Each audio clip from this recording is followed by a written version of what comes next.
acho que está muito a questão do entendimento. Qual que é o segredo das empresas? É entender o cliente.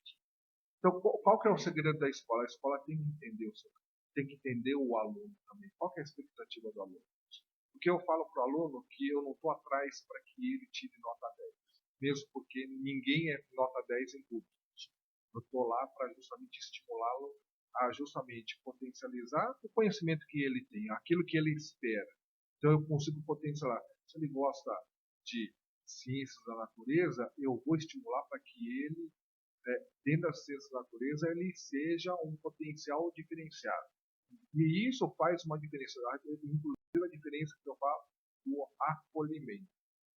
Eu disse para você que lá um dos pilares do colégio é o socioemocional, e isso eu acho que é um ponto importante, é onde eu acho que assim, o reconhecimento maior hoje dos alunos é quando você faz um belo acolhimento pessoal.